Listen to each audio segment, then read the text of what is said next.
Now, I'm going to cross to Kristin Tate in the US in just a moment. As we expected all along, the states banning Donald Trump from the presidential ballot have been overruled by the US Supreme Court. Here's the latest thanks to CNN. In a unanimous opinion Monday, the court ruled that Colorado could not remove Trump from the ballot under the Constitution's ban on insurrectionists serving in office. States may disqualify persons holding or attempting to hold state office, but states have no power under the Constitution to enforce Section 3 with respect to federal offices, especially the presidency. The justices warned that allowing states to each make different decisions about ballot eligibility would result in a patchwork, creating chaos around elections. Yeah, as I said, it's hardly surprising. It always looked like a bit of overreach there by a handful of states, but it is a big victory for the former president. Yes, this is a big victory for Donald Trump. This was kind of the Democrat strategy, was to make this election all about chaos surrounding Trump, to kind of get people afraid of Donald Trump, of Trump and his followers being a threat to democracy, as they always say.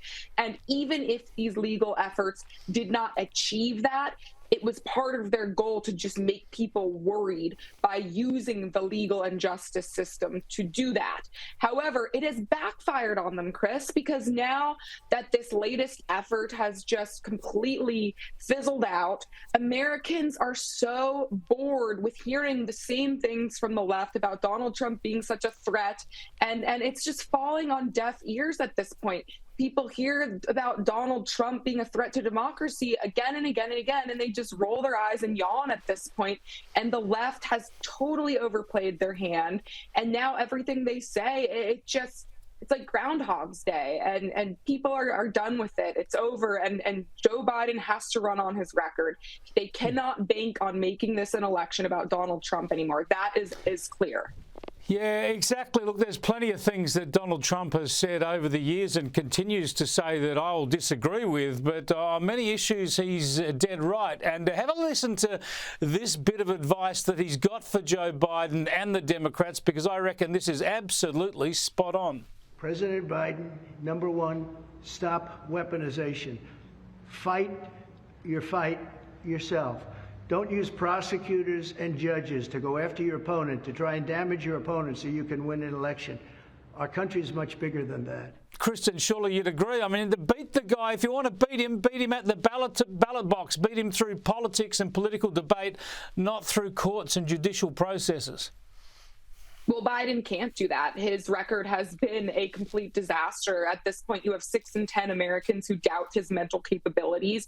His record, his approval rating, rather, is at a near record low. Only 37% of Americans approve of his handling of the nation as a whole. And then immigration is now the top issue for voters nationwide, and that's a complete disaster. I mean, we have got more illegal immigrants who have been arrested in this country under Joe Biden than the entire populations of 36 U.S. states. So this is a president who cannot run on his track record. That is simply not an option.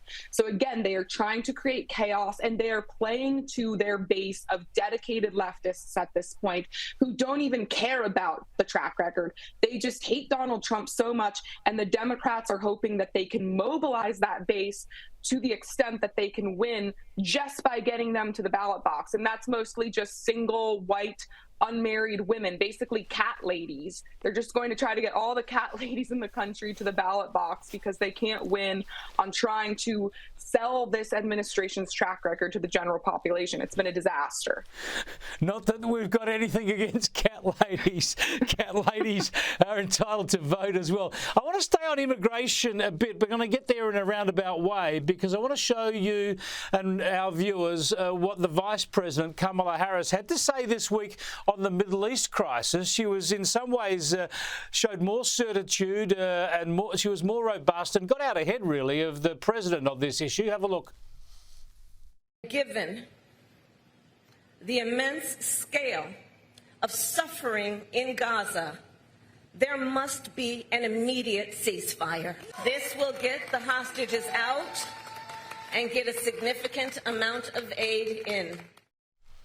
Yeah, well, typical of her, she's oversimplifying a very, very difficult situation, very strong there. But my point is, Kristin, that her job is supposed to be, isn't it, to fix the border situation? That's the one big task that the president gave her, and she's done nothing. Yeah, she's supposed to be the border czar. Look at what a great job she's done. The most conservative estimates I've seen have said that 7.2 million illegals have been apprehended under the Biden administration. The number's far higher than that, probably around 10 million. And these are immigrants. We don't know who they are. Just the sheer number of people that are coming into this country and flooding institutions and public spaces that are supposed to be for law-abiding American citizens. It is just infuriating. And it's gotten to the point, Chris, where Democrats, very, very, loyal Democrats, who I know many of, are very worried about this issue now in a way that I've never heard them worry about it before. This is closer to home because these migrants are being bused to coastal cities and going into neighborhoods that previously had been sort of protected from this issue. So I'm hearing a lot of people talk about this issue in a way that shows a rising level of concern, and this will be the toughest topic and issue for the Biden administration to defend going into this election, because it's just been such an utter failure for them. Yeah, it might be a good idea for Kamala Harris to get her nose out of Middle East politics, to leave that to the experts, and see if she can't actually do her day job, which is trying to restore the security of that southern border. Great to talk to you again, Kristin. We'll catch up next week. Thank you, as always, Chris.